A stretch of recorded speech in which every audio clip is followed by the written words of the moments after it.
best to get started. I'd like to welcome everyone. Hard to believe that June 1st is here on Monday already. And I say that sort of surprisingly because yes, it's June already, but May felt like it was about 3 years long. So I don't know how everyone else feels, but that's definitely how I feel. Today we're going to have an advocacy update from Abdus, and he's also going to call on Sarah Campbell from MP Tony Van Bynen's office and Don Gallagher Murphy from MPP Christine Elliott's office to help him with that update, to give us their updates. Then I'm going to turn it over to a man who needs no introduction, our Mayor John Taylor, to give us an update from the town on a number of different programs and insights there.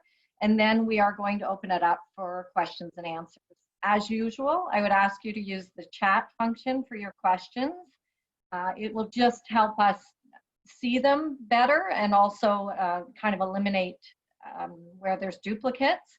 So we will call on you if there's time to ask the question personally, and I'm going to ask for our staff team to help me with that, and so they'll jump in and out, Jennifer and Tyler, as need be, and Abdus as well, so that we can get to as many questions as we can.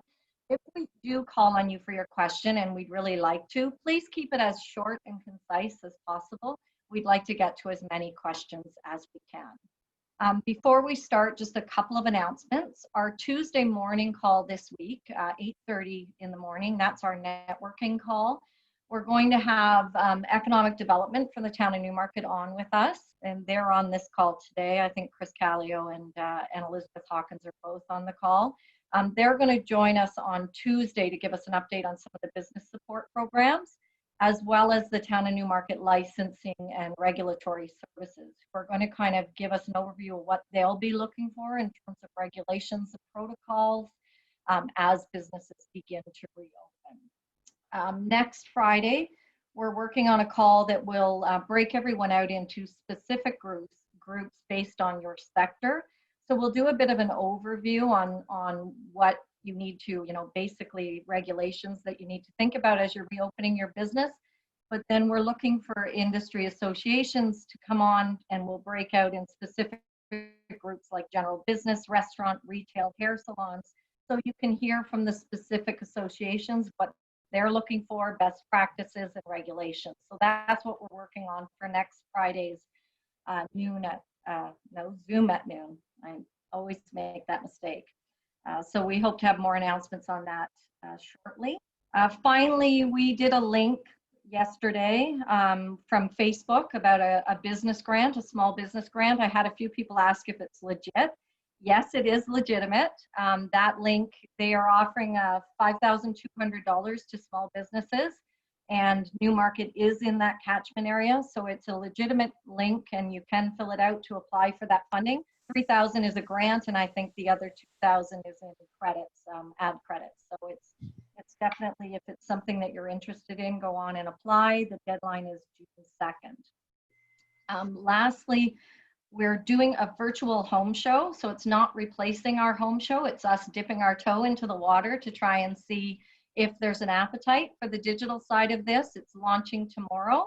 There's a lot of contests that are associated with it, including a chance to win $500 to spend at Upper Canada Mall when it reopens down the line, and as well as each individual business that's showcasing is also offering a chance for different contests and doing different programs and specials. So I think that's exciting, and we're excited just about trying that out, and that's with Newmarket today. I think there was an article that just came out on that, and then it launches tomorrow. So we'll be interested in watching that. With that, I'm going to turn it over to Abdus to give us an overview of sort of what's happening in the advocacy area. Thanks, Tracy. Good afternoon, everyone. I hope that you're enjoying. I was going to say sunny weather, but it's not really sunny anymore. Huh? The Canada Emergency Rent Assistance Program is open now.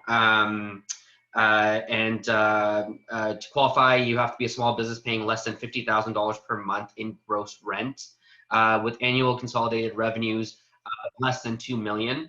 And then you'd have to experience at least a 70% drop in pre-COVID revenues.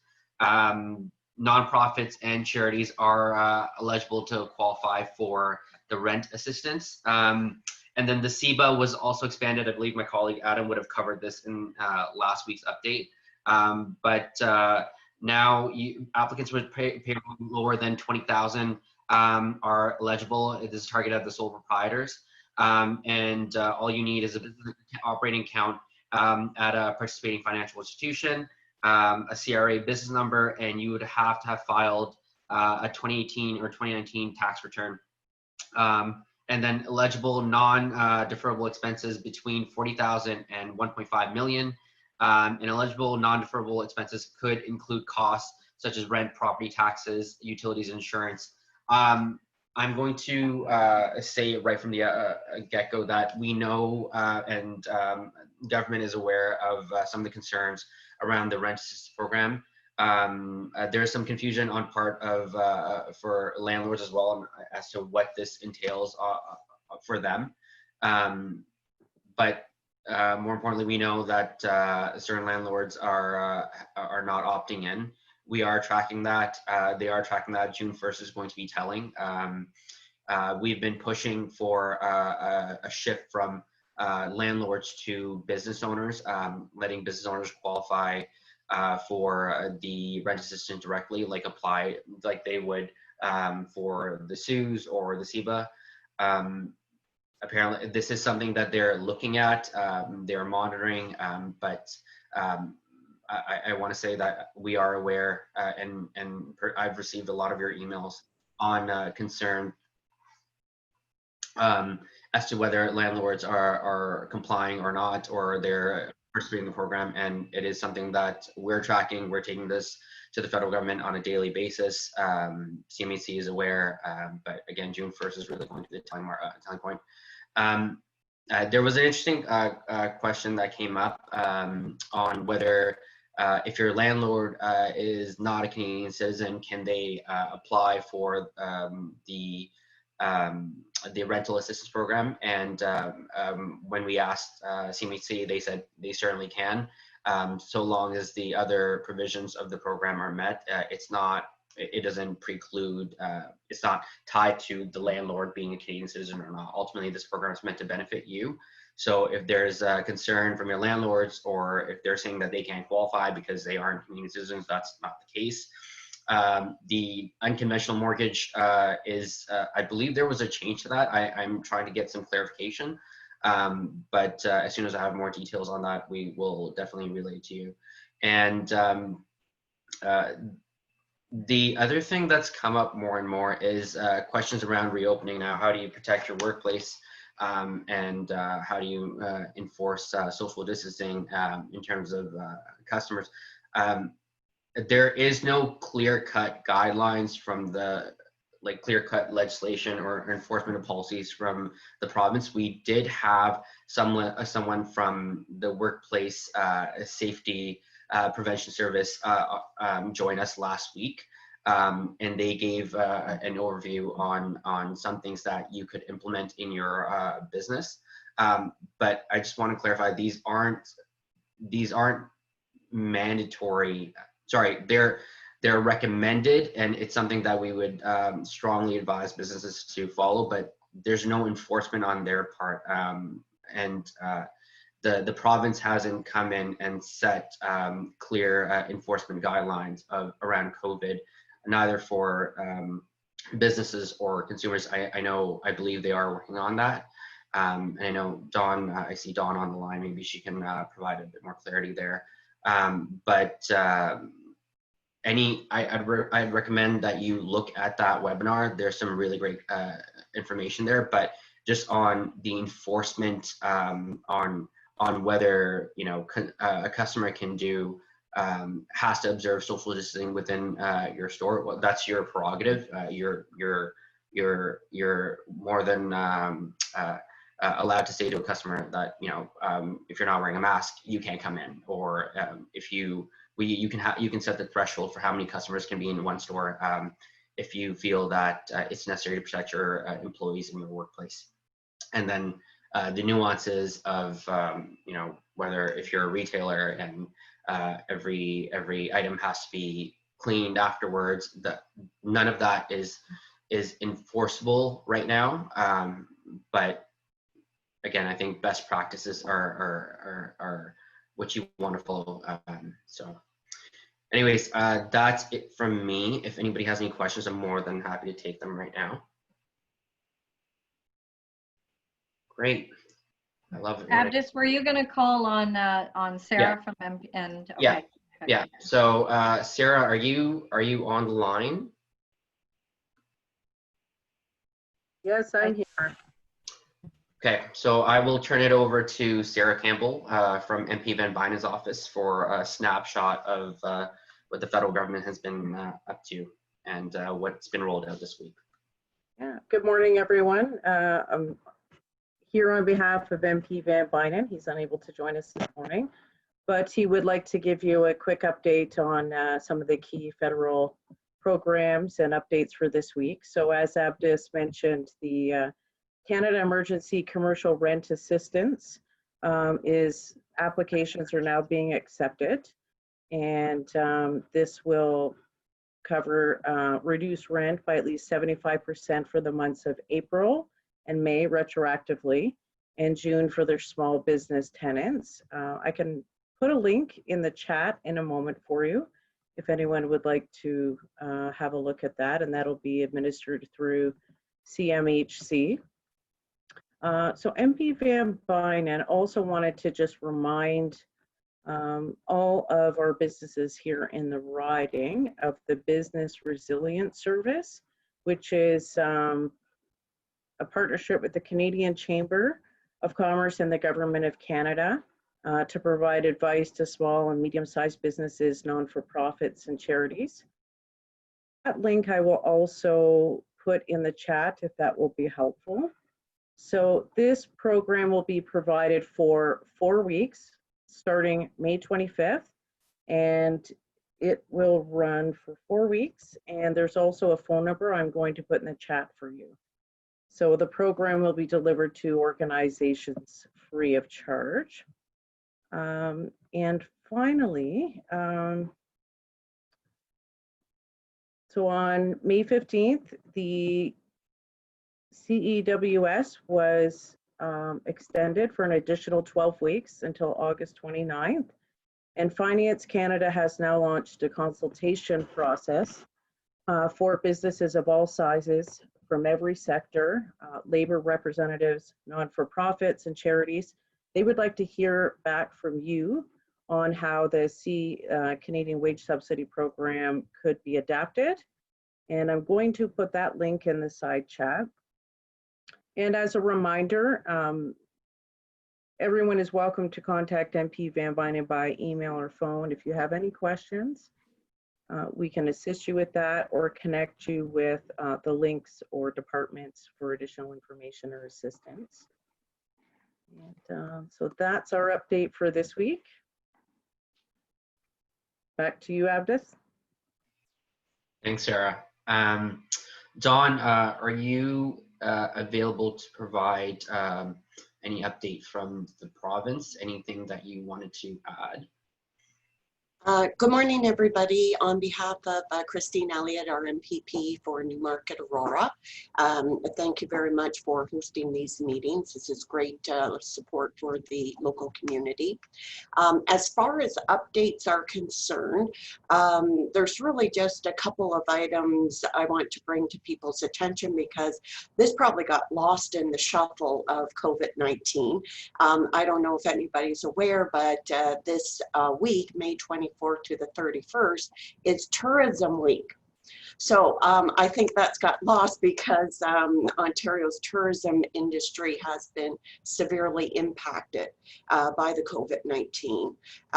That industry does represent over 400,000 jobs in this province, generates over $36 billion of economic activity for the province. So I just wanted to highlight a couple of things from that industry's perspective and businesses in that industry, because the province is continuing to provide support through Celebrate Ontario, Ontario Cultural Attractions Fund, the Ontario Trillium Foundation. 67 million alone goes into the Ontario Trillium Foundation, of which there are businesses and organizations that receive that funding here in our community. The Ontario Arts Council and Ontario Creates. Ontario Creates, the province allocated 28 million. On top, there's the Music Fund, which has been allocated 7 million. So the funding continues to flow through to organizations who have applied. So for specifically Celebrate Ontario, for those who apply for that, and I know I believe the town of Newmarket also applies for that as well. There's 2 stages to that funding, and the first stage notifications will be going out today, May the 29th we are today. So the first stage of that funding starts flowing as of today, and then there will be a second stage that will come at a later date. So I just wanted to bring that to your attention for those who have a vested interest. Other than that, new news this week, probably everybody is already aware that the emergency orders have been extended until June the 9th. That's about today's updates. Thank you. Thanks so much, Dawn. Tracy, did you want to? Perfect, thank you. I think without any further ado, there are some questions coming up along the side, which is interesting, and I will address them as we go through, but I'm going to turn it over to Mayor Taylor because I want to make sure that he has a chance to get through his update before we turn it over to questions.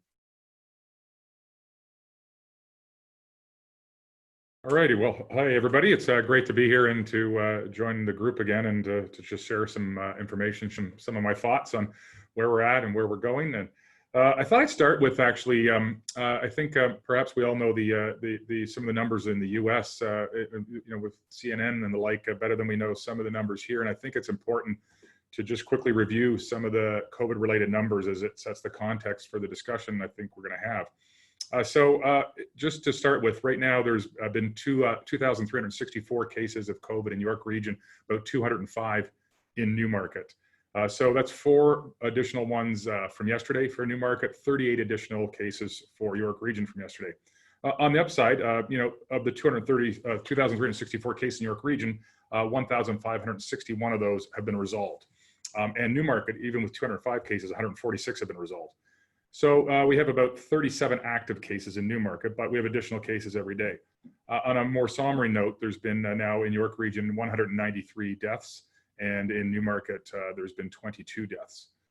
So we're dealing with something that's very significant, and for, to put it again in perspective, especially for anybody here whose loved one is one of those frontline workers, we have at this point in York Region 299 healthcare workers who have been infected while doing their job, and of course many other frontline workers. Mackenzie Place Long-Term Care in Newmarket is the most challenged long-term care facility in York Region, but it has actually been declared closed as an outbreak according to the criteria. Still, though, there's been a very significant number of deaths there and staff that have been infected, and virtually every resident. And so seeing that sort of stabilizing is a great relief to myself, and I'm sure to the people that work there and people who have loved ones there. So those are some of the numbers quickly just running across York Region and Newmarket. Gives you a sense of, I think, where we're at. We're still in the midst of a significant challenge. To put it in perspective, it's believed that you should be below, ideally less than 1% of those tested should be testing positive, 1.5%, some people think. Anyway, the point is that in much of Canada, that is being achieved, but in Ontario, where it's just slightly above 3%. And when you're talking a percentage in the numbers, that's a significant outlier still. So I guess that's my way of saying, well, we're seeing the news and we know that there's some positive trends here in York Region and Ontario in terms of number of new cases. We clearly are on a plateau, and we hopefully are on a decline. we are still in the midst of something very challenging and something very serious. So I say that partially because the part I want to emphasize again before I go into some other more direct conversations about Newmarket and the business community and our corporation and what we try to do here at the town. It's absolutely vital, and I don't think there'd be a person on this call that wouldn't say they've seen some slippage in our community in terms of how vigilant people are staying. The vast majority of people in our community are still taking this very seriously and taking the most important aspect of it, which is staying 6 feet apart from anybody that is not a part of your household, very seriously. But the irony is, as we reopen, I've said this before, as we reopen, people feel like, oh, that's a relaxing, oh, we can relax a little. The truth is, if you reopen and you start to open your stores a bit and you start to have some things going on and more people out and about, actually the need to be vigilant and stay 6 feet apart and practice hand hygiene increases. It doesn't decrease. We can't let off 5 or 10 or 20% because we're opening the economy a little bit. In fact, if we don't want to have to revisit and go backwards and encounter the pain that the businesses are going through and the job losses, we need to keep everybody focused. And I'm saying this because I think it is so crucial. We need to stay focused on these imperatives that the medical officer of health is providing to us. I believe there's a lot we can do in terms of reopening the economy and even socializing again and being out and about, if you do it with an intense focus on social distancing. I went golfing with my wife the other day. I didn't come within 20 feet of anyone other than my wife. So some things can be done very safely, but we have to keep focused on that 6 feet. It's so important, and it's crucial to us as a business community, right? If that succeeds and the numbers stay plateaued or decrease, we will see more business activity and more revenue. If it doesn't, we will see less. It's just that simple, right? So please try to spread that word, try to encourage everybody. This is as much a business imperative as it is a health imperative that we stay vigilant in terms of that approach. So as you know, the town of Newmarket has rolled out a number of different things that we think can be helpful to the business community and to residents. So the tax deferral program, while not life-changing, is another tool in people's tool basket, along with some of the great measures our province and federal government have put in place. We've been partnering with the Chamber of Commerce with the Shop Local program and with the Business Concierge program to provide individualized support to businesses in the community. We just recently announced, and if anybody missed it, that our Mentorship Access Program, or MAP. And this is a program that was I briefly discussed on a previous call, and Rocco Rossi of the Ontario Chamber was enthusiastic about. And that is that we now have a bank of I believe 20 or 30, maybe over 30 now, very seasoned entrepreneurs, business owners, or executives. Some of these are the former CEO of Sony, the former executive vice president of IBM. One is taking a startup company from nothing to a very large entity. These people have time, and they want to give back, and they have incredible skills and experience to offer. And so any business person, wherever you're at, even maybe it's just one decision and you want to bounce it off of somebody else who has been through a lot of interesting times, and nothing quite like this, but and gained a lot of business experience, you can just go to our economic development department, sign on. Elizabeth and Chris are on this call, and sign on for that MAP program, and you'll get the list and see the list of all the people who've offered their services and what they can, areas of expertise and strength. So I really encourage people to make use of that program. It's a great offering and has, I think, great potential. And if you want that person to stay with you and have weekly calls for, if they can manage it, most I think can, throughout the next month or 2 or 6, I think most of them are up for that as well. And so it can become somebody that you develop a relationship and get some coaching, or even just a person to bounce ideas off of. So I really encourage people to look at that. Of course, we've done a lot of community support with supporting food programs and food banks, obviously our own food pantry, but other ones. A lot of work around mental health resiliency and our community positivity ambassador program. So now where we're at is we're reopening, right? And so the town has started reopening some services and amenities. For example, tennis is now open, the dog park's open, and probably as of this afternoon, pickleball will be open. We're taking this very slowly. I'll be very frank about it. The province indicated a large number of areas could open, and that's great news for many people. But then we as a town have to take that and take it one step at a time and make sure we're doing it safely, make sure that we have time to educate people, to put up the proper signage, and to make sure that the facilities are safe for use. So we will soon be opening more, baseball, soccer, etc. Basketball, we're looking at giving some consideration to. It's a little trickier, but I'm sure we can get there. But those are things we're slowly rolling out. And I want to be clear, like whether it's that or some of the discussions we're going to have in a minute, there's a wide range of public opinion on this. We're going to always be driven and make our decisions based upon, as I've said this before, based upon medical officer of health's advice, data, and putting public health first.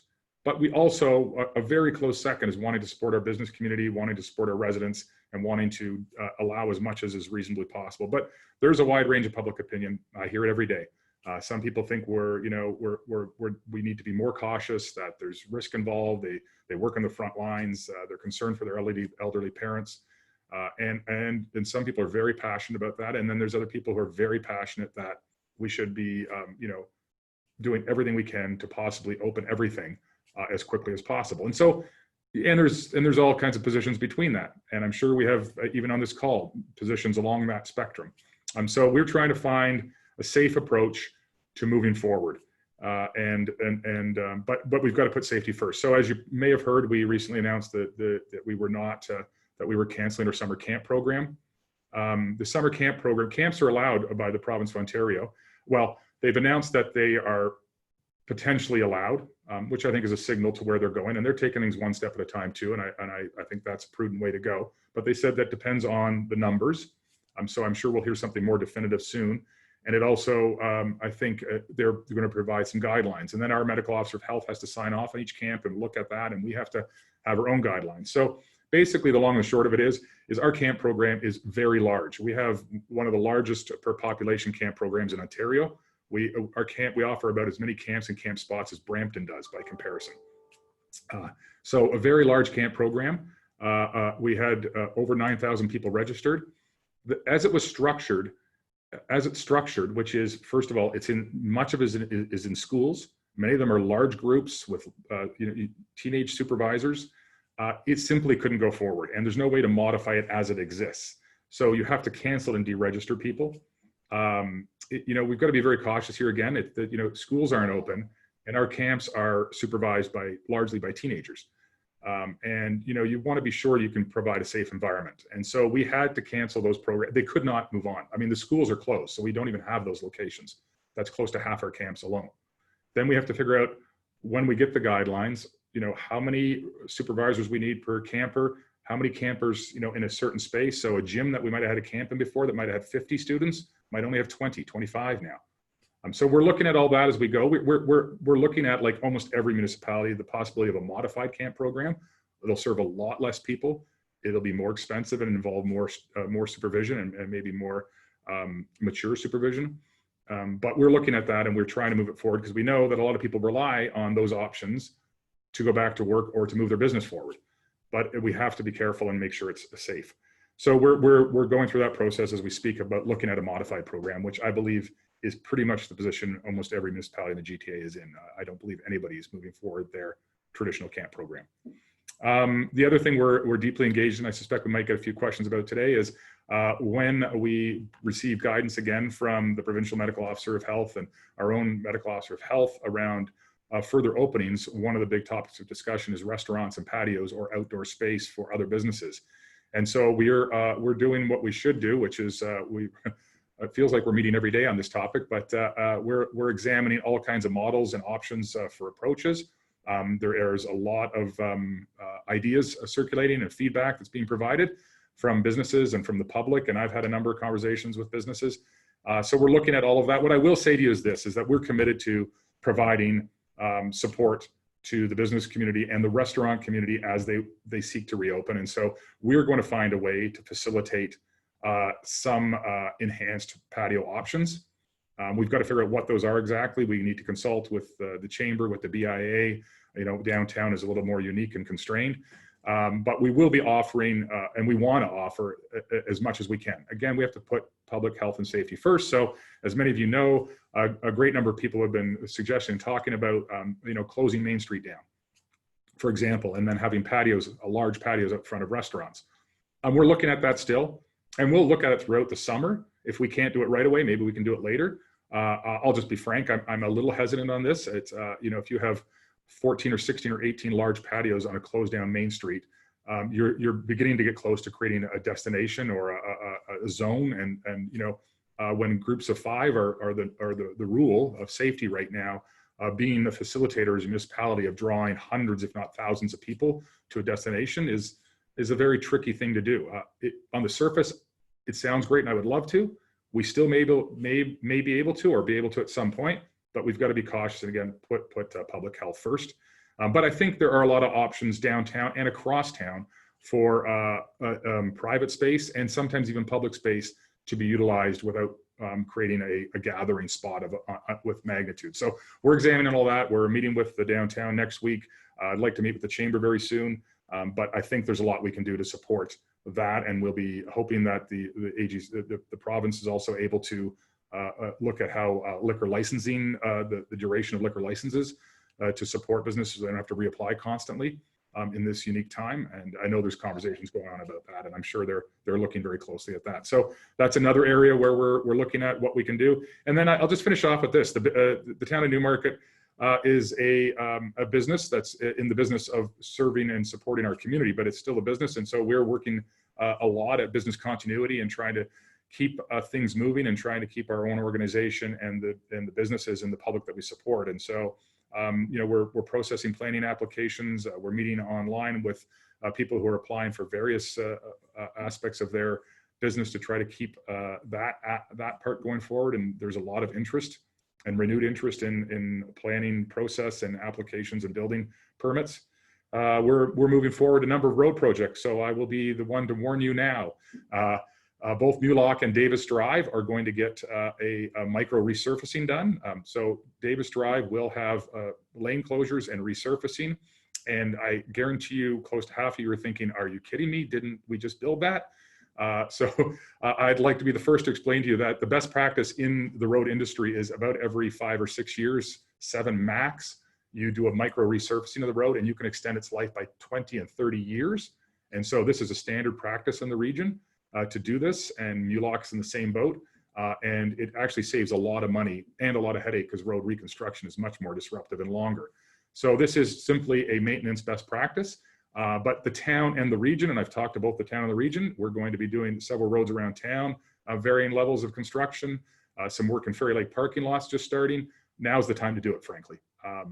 The roads are not that busy, and a lane closure is not nearly as impactful now as hopefully it will be in September or October. So we're moving a lot of that forward, and we just had a fantastic public meeting via Zoom and online, which was on the Mulock Farm Park specifically, and advancing our plans there. For those of you who are worried about the town's budget and spending during COVID-19, these are plans to move the design of the park forward, which is already contracted and we're working on. But we will look at any expenditure very carefully, and we are, of course, making all kinds of adjustments within the town of Newmarket in our budgeting process and how we spend money on operations and capital to try to manage our deficit as best we can. Of course, we'll be looking to the other levels of government, as Mayor Tory has said, for support for municipalities, because the work we do is important, and we're going to be an important partner in restarting the economy. So we do need support, but we want to minimize the amount of support we need, and we want to make sure that we can be as sound committed to this, just like every business here wants to be. So I think I'll stop there. I could cover a lot more, but I think probably that gives everybody a sense of some of what we're doing and some of where we're trying to go. So I'll leave it there. Perfect. Thank you, Mayor Taylor.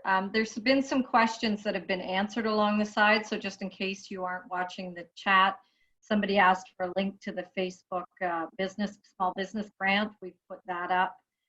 Sarah from Tony Van Bynen's office has put up some links there as well about things she has talked about. Chris from 9 Round, you have a question. And I think it's going to be, the answer is going to be no crystal ball, but I'll let you ask it if you're still on the line. Okay, so the question I have is, I know we're moving through the different stages in terms of reopenings, and nobody has a crystal ball and nobody knows exactly when stage 3 is going to come. But for me, I own a small little micro gym here in Newmarket, and we're positioned in stage 3. Would you have any guesstimate in terms of when stage 3 would occur? Is that for myself? That would be the perfect question for you, yes. Okay. I mean, I think yeah, it's very hard to say. I think there's some reasons to be optimistic. I can tell you our medical officer of health at the York region, who I was on an extensive call with just, was it yesterday? I think it was yesterday, is cautiously optimistic. He feels he's seen a number of trend lines within the data, and they analyze, trend lines and then trend lines within trend lines, et cetera. And they've got some, incredible expertise in this area, but he's optimistic that we're moving in the right direction. Again, I will say this, and I can't say it enough, and I'm not saying this because I like to say it. The more people stick to the rules and regulations, the more likely that will come sooner. I can tell you right now, I've seen it and I've heard stories about it, people showing up to things in the same vehicle from different families. I'm just amazed by that, because there's so much at stake right now. So sorry for beating that again, but we need to really follow the guidelines. I think this can go very quickly and very well if we're very vigilant.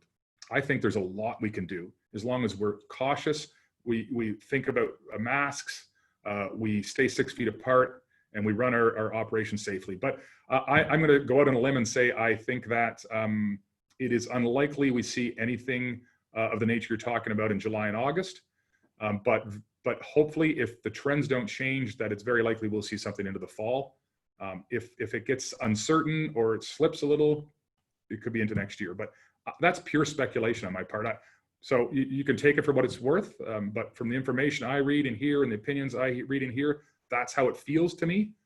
It could be a month sooner. I could be wrong. It could be late summer. It could be off the table. I mean, it's hard to say. And I think we'll be watching all kinds of things. I think it's very interesting to watch the school reopenings in Quebec outside of Montreal and some of the numbers that are coming out of that. I think those are the kinds of trends and things we can watch to get a bit of an insight into that crystal balling. But I don't think you'd get a much different answer from the medical officer of health if he or she were here from any jurisdiction, because it depends on the week by week and month by month trend lines that they follow and the data. And that always leads back to us, right? It really does. It leads back. The person and the people who control most when this is going to occur is the collective us. Okay, thank you. Then I just have one more quick question. If stage 3 is going to be a number of months beyond June or July or August, do you think the government will extend the rent relief subsidy for businesses that are lumped into stage 3 that cannot reopen? Yeah, anybody who wants to talk to that, again, it's a good point. Stage 3 could happen earlier. It could happen in the summer.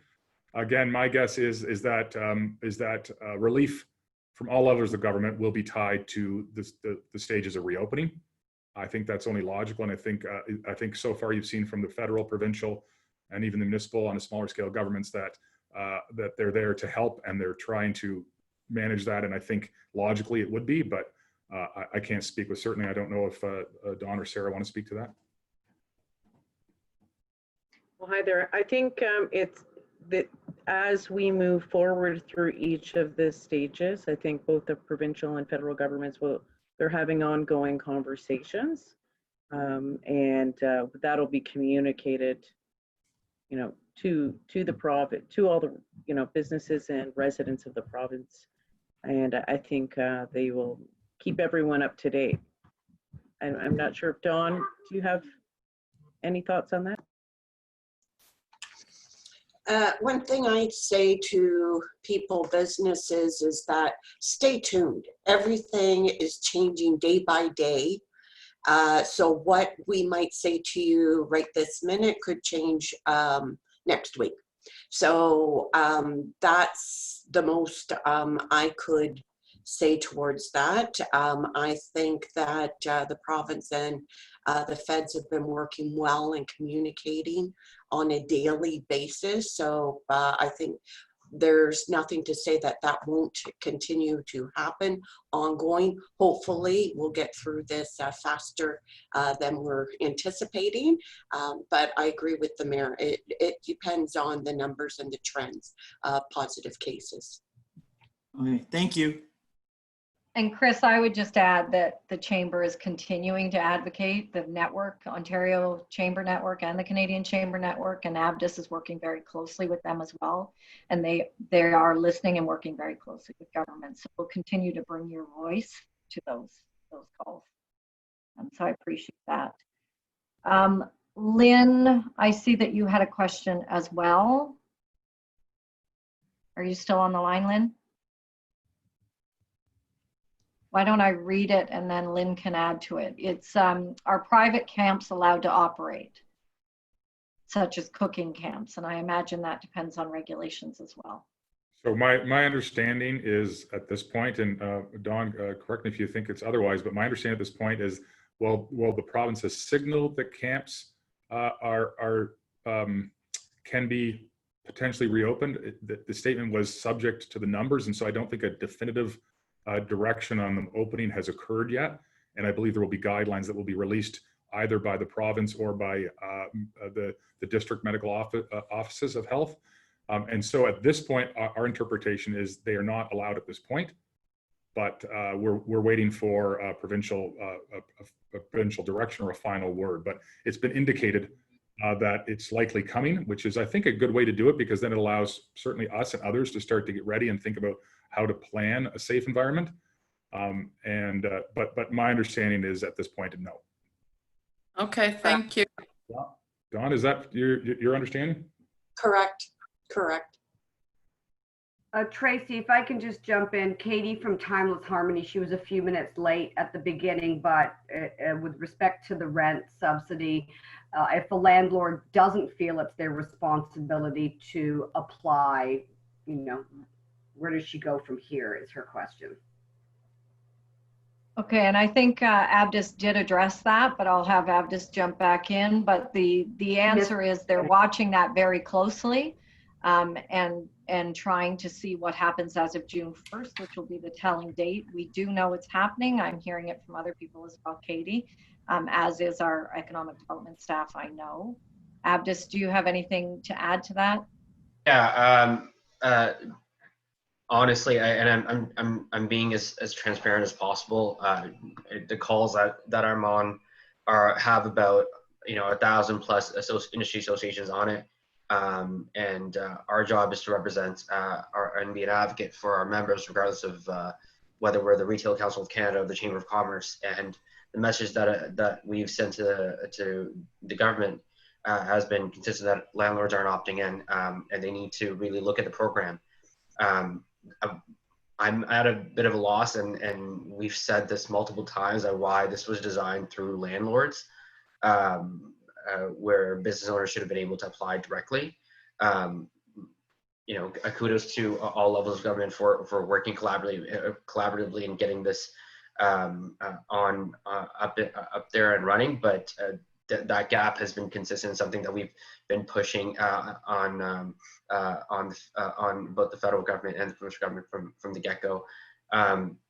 They have said that they are looking at it. They are monitoring the situation closely. Part of the concerns was that landlords didn't have enough information as well. It's not that landlords just don't want to opt in. Sometimes landlords don't quite understand the requirements and what's needed on them.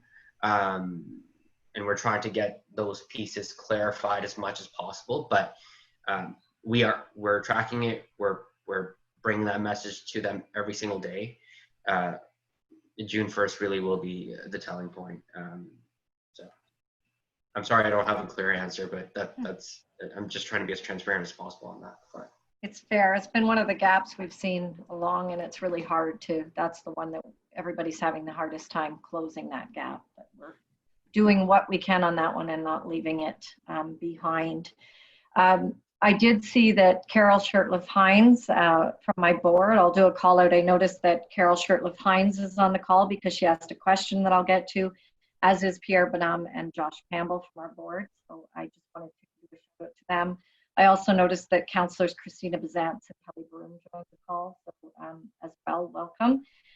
Carol's question was, how does she access the mentorship program? And Elizabeth Hawkins from the Economic Development Office has added a link to the chat as well on that one.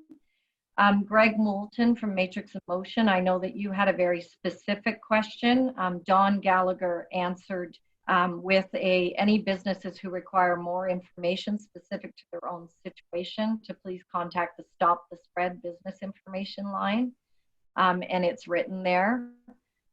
the number that you can reach. And then I would also encourage you to come on Tuesday when we have the town staff here that will tell us kind of what they'll be looking at in terms of enforcement, or I hate using the word enforcement, more in terms of regulations and protocols. John, what's the correct word to use? I mean, Mayor Taylor, sorry. I do use enforcement, but I always use it in the phrase education and enforcement.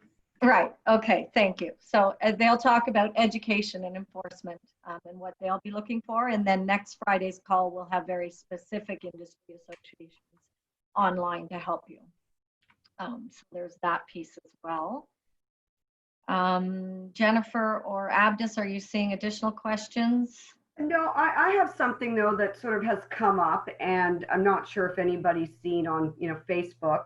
I know Julianne Goyette is on, and the mayor. There's been a cut and paste about, as things reopen, do what you do. So it's really a message about non-judging. So if some businesses, are allowed to open but want to open slower, let them do what they do. If people want to wear a mask longer or stay in.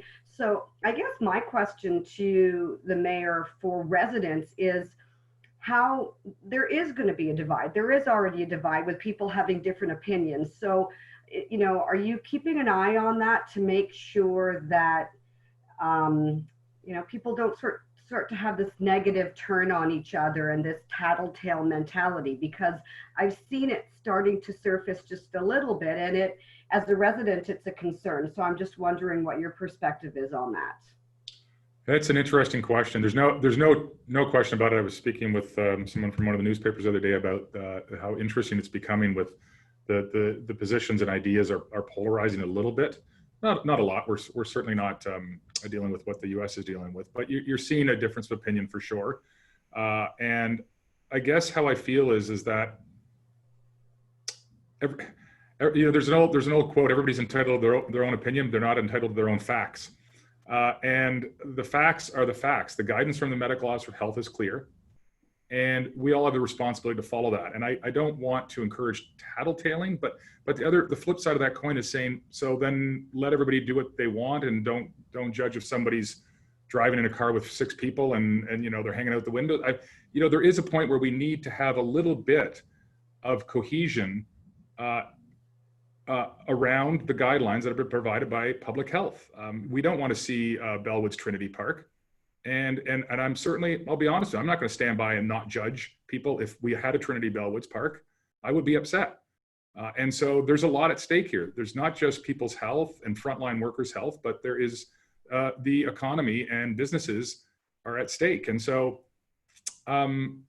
we need to be respectful of everybody interpreting. Certainly the things where there's room for interpretation, like, if you want to wear a mask every time you walk out the door, and if you don't, they provided some guidelines saying, look, if you're in a situation where you're not within 6 feet of somebody, you don't necessarily need a mask, but you can wear one. So I think we have to be accepting of people's different approaches, and realize that businesses are trying to reopen and get some revenue going, and they're working at it, and everything won't be perfect, and mistakes might even be made.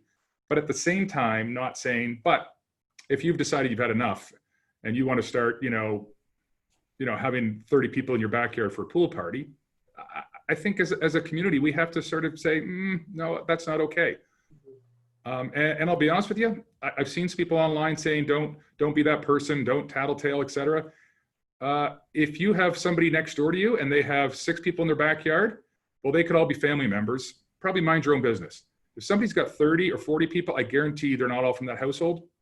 I actually think you should report it. Sorry, if people think I'm wrong for saying that, I'm going to say it, because there's a lot at stake here. And Mayor Taylor, maybe that, I know that the positivity ambassadors that you've talked about before, maybe they can help spread the message in a more positive way as well, right? They're doing their part and to keep people's upbeat, and maybe there's ways of doing it, right? There are, and we do a lot of that, and we do a lot of positive messaging and education and encouragement. Our bylaw officers have barely laid any, I think it's 2. We're education first, right, by far, compared to many municipalities. But I also think we got to be real about it too. And I'm not saying this because my role is to say this. There's people on this call whose businesses are at stake, right? And we need people to try hard to stick with the program. But to your point, don't go out looking for mistakes. Don't study your neighbors. Don't assume that if they're got a handful of people that they're necessarily breaking a law. And if they're sitting there talking to their neighbor in a lawn chair and they're 6 feet apart, good for them. So be understanding and be respectful, but we also need everybody to be vigilant. And I think there are some moves being made around the testing, increased testing, and Mike Perrick brought that up in the chat, and Don Gallagher Murphy did say that today at 1 p.m. The provincial testing strategy is going to be unveiled, so that helps. Things like contact tracing help, and I know SMSNet, one of our local businesses here, is looking at ways to broadcast easier for businesses, for camps, for all sorts of things, municipalities, straight to text messaging, all of those pieces. So I think there's innovations that are also going to help us all feel more comfortable. Absolutely. Yeah. And let me be clear. I believe there is a lot more we can do and open if we stay 6 feet apart. I mean, you've heard me say it 10 times. I apologize if somebody's saying like, I don't want to hear it, but if we do that, there's so much we can do to reopen. Like it's the possibilities are endless. And I think that goes for not just business, but for society and social interaction, engagement. There's a lot that can be done as long as every time we're doing it, we go, hang on, I got my 6 feet, good, let's keep going. And then next week or the week after, we can do more to reopen. And so when I say this, it's I'm being a little firm on it, but it'll create positive results and it'll create great things.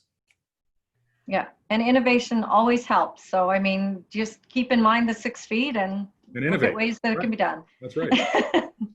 I just wanted to also just touch on the education, because I know you mentioned it, and we had a staff meeting. We chatted about different businesses that have opened now approaching it differently. So if you go into one and it's like, wow, they got the plexiglass and the signs, and then you go into a second and really nothing's been done. How are they to be educated? I mean, I know that you could say, well, they should just be doing what they can to listen to what others are doing, but I've walked into a business and there's been absolutely nothing. So is the town educating first and then going in and saying this is a no second, or what's being done? Yeah, I mean, typically our bylaw officers will go in and educate at least once. But probably not a second time, or give a certain amount of time. But I mean, some of the things you're talking about, Jennifer, are also judgment calls. There's different ways. I mean, one might opt to do masks all the time and not have plexiglass. Another might have incredibly thorough plexiglass and somebody behind it without a mask. And I would say that's some gray area. And so people will approach this differently in terms of setting safety standards. And so it's hard to say, here's how you do it. I mean, every business floor layout is different. Some people will want more masks and more, different levels of precautions, et cetera. We have certain regulations we enforce, and that's pretty much it. So those are, and they're pretty clear. But after that, I think businesses and the business on this call, I think everybody knows it. The customers will judge you, right? They will decide themselves. And so, I've heard some discussion about this. I think the clearer that everybody can be to not only do the right, or to take strong precautions, but to make people aware of them the minute they see their website or walk in, will create that level of confidence in your consumer to want to participate in your business and in your space and in your product. And Mayor Taylor, those are both good points, and they were brought up last week on the call. I know Carol Shurtleff-Hines mentioned about, risk. You're going to have to prove you're doing what others are doing in your industry. It's a good point. And Jim from New Roads talked about how the better you are, the more you publicize what you're doing for public comfort levels. And also Chris Atzenweiler from 9 Round issued a challenge to me, I think, on the side is, will the chamber be recognizing businesses that go above and beyond for safety? So thanks, Chris. We definitely will keep that in mind. And I think if I can take a moment, because I know we're getting close to the end here, but I have to say I spend like a lot of you, I spend a lot of my day, what I call these days, on defense and managing challenges that COVID-19 creates. And I really miss, like you do, the days of when we were making great things happen in our business and in our lives, the building things for the future and making exciting things happen. And so I just want to let everybody know that, I really would appreciate you taking some time to go online and or on Hey Newmarket or wherever and provide some thoughts and comments about the Mulock Farm. We're really excited about it. We're moving to a new stage, which will lead to 3 very distinct options. And, this is the exciting part of building a community. And we know that we're going to return to a lot of that work very soon. And so I find it healthy for my soul to talk about building great things again and moving the community forward, and not only just responding, reacting, and defending and managing the challenges that COVID-19 throw at us. And I think, like all of you, we know we need to do both, right? It's easy to get caught up in just doing COVID-19, but we all have to keep thinking about how are we moving our organizations or our businesses forward. So that's my ask to everybody. If you get a minute to have a look at some of the latest information we put out just over the last few days, and share your thoughts with us about what you'd love to see that park become. Great. And thank you, Mayor Taylor. I can't think of a better way to wrap up the meeting on a positive note. So thank you for your time today, and thank you everyone for joining us. And we Stay well, everybody. See you Friday. Have a great weekend. And Bye.